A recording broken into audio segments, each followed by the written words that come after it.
Hallo ihr Lieben, bald ist ja Ostern und da habt ihr doch bestimmt wieder Lust, ein richtig leckeres Osterbrot zu backen. Zuerst solltet ihr die Rosinen einweichen. Wenn ihr wollt, könnt ihr die schon über Nacht in eine Flüssigkeit eurer Wahl legen. Ich mache das so, dass ich die Rosinen kurz in etwas Wasser aufkoche und lasse sie dann so rund 10 Minuten durchziehen.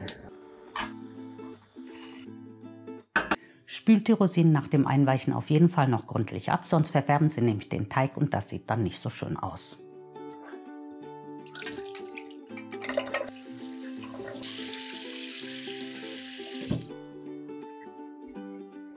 Während die Rosinen jetzt abtropfen, bereite ich schon mal den Teig vor. Erst kommen die trockenen Zutaten in die Schüssel und dann kommt die wichtigste Zutat, und zwar die Milch.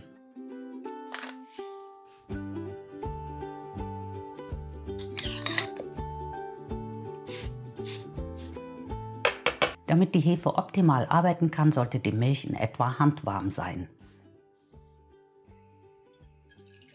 Es gibt unter euch bestimmt viele, die ein Händchen dafür haben. Die Milch sollte sich weder kalt noch richtig warm anfühlen.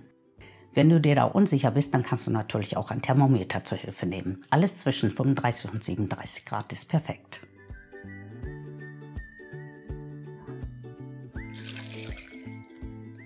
So, jetzt habe ich im Eifer des Gefechts leider schon die ganze Milch reingeschüttet. In meinem Fall ist das aber nicht weiter schlimm, weil ich die Eier ja schon abgewogen habe und weiß, dass das mit dem Mehl, das ich hier verwende, funktioniert. Da Mehle aber je nach Qualität unterschiedlich viel Flüssigkeit aufnehmen, solltest du ein paar Esslöffel Milch zurückbehalten und sie erst später beim Kneten zufügen, wenn du merkst, dass der Teig zu fest wird. Erstmal 1 bis 2 Minuten auf Stufe 1 mischen, dann auf Stufe 2 hochschalten und kneten, bis ihr den Teig ganz dünn ausziehen könnt, ohne dass er reißt.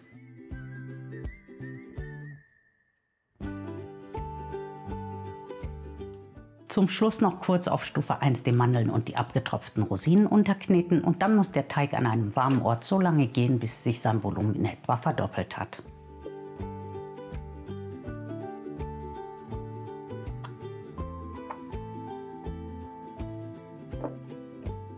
Da es zurzeit eher nicht so warm ist in meiner Küche, stelle ich den Teig in den Backofen. Den habe ich mir schon auf etwa 27 Grad vorgewärmt.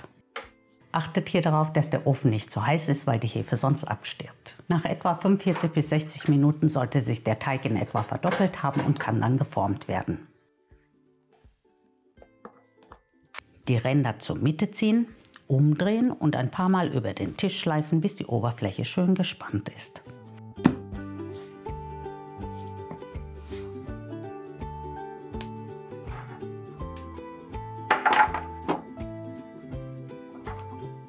So, jetzt muss der Teig nochmal aufgehen, bis er deutlich größer und weicher geworden ist.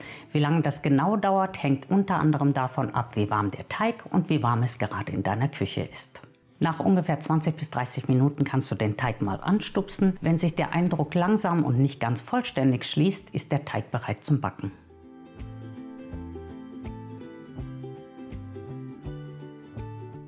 Jetzt noch schnell einstreichen, mit Mandelblättchen und Hagelzucker bestreuen, kreuzförmig einschneiden und dann geht's endlich ab in den Ofen. Ich backe das Osterbrot jetzt bei 180 Grad Ober- und Unterhitze ungefähr 30 bis 35 Minuten.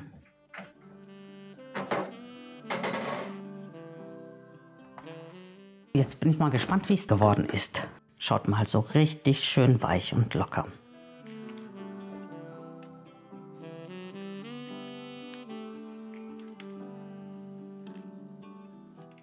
Falls du auch zu denjenigen gehörst, die ein bisschen Angst vor Hefeteigen haben, weil der Teig bei dir einfach nicht richtig aufgehen will oder das Gebäck nicht so schön locker wird, dann schau dir unbedingt noch dieses Video hier an. Vielen Dank fürs Zuschauen und bis zum nächsten Mal. Tschüss!